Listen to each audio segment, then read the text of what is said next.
Let's talk to Executive Director, Civil Society Legislative Advocacy Center, Auwal Rafsanjani. Mr. Rafsanjani, thank you for joining us on the news this hour.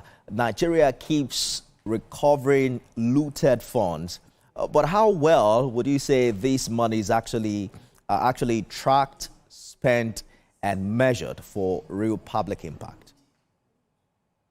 Thank you very much. I think first and foremost, we appreciate the UK government in its global efforts to fight corruption and illicit financial flow in Africa and Nigeria in particular.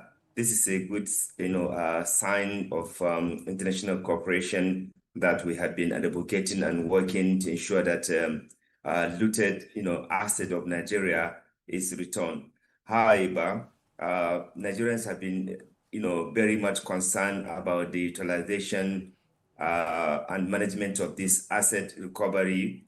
At least in the last 10 years, we have recovered a lot of huge amount of resources, and yet Nigerians, because of lack of clarity on how these funds are managed, utilized, they have been, unsatisfied with the way and manner in which this, recovered asset have been utilized. And that is why we've been advocating and advising government to ensure that we have a framework that will ensure and guarantee that these funds, these assets are not looted.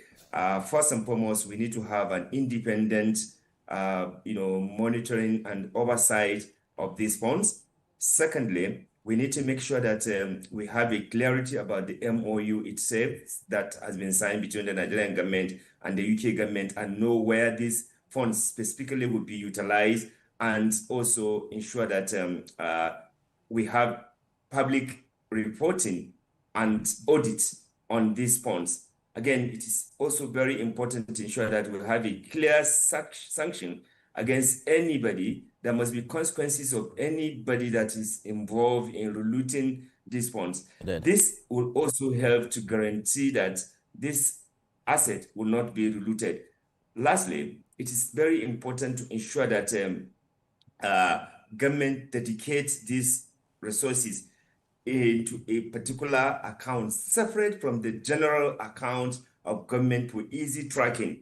Otherwise, if the funds goes into the general government account, it becomes difficult and it will be business as usual, like it has happened with the previous one. So that is why CISLAC welcomed this development and also urged government to keep its commitment to the deeper principle, that is a global forum on assets recovery, which Nigeria participated and commit itself to ensuring that the principle of assets recovery is applied. And this will help in terms of giving confidence, in terms of ensuring that the citizens will know that the money or the assets stolen have been recovered and they have been put to good use in terms of ensuring that it better their lives. But Absolutely. if you go and bury it into the general expenditure that you do, it becomes difficult for citizens to appreciate this recovery. Mr. Rafsanjani, in this specific instance, the MOU signed by Nigeria and the UK, we're hearing over $300 million already repatriated went into major projects like the Second Niger Bridge, the Lagos-Ibadan Expressway. Can civil society independently verify this one? So, because we are not government and because we are not in charge of these resources, that is why we are calling on government to ensure that we have an independent monitoring,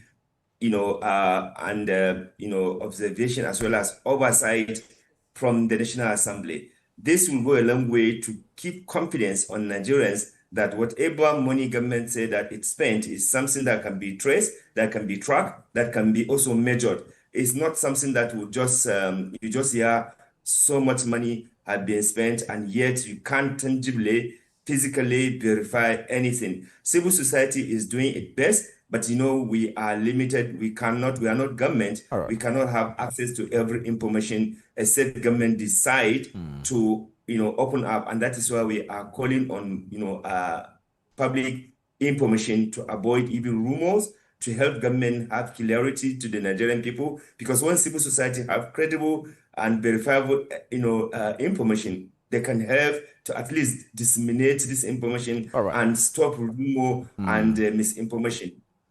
We have to go now, but if we keep recovering these stolen funds from abroad, does that in a way signal success, or do you think it points to failure to fix the systems that allowed the looting in the first place? Well, I think it is both. The first and foremost, Nigerian, financial system is very loose.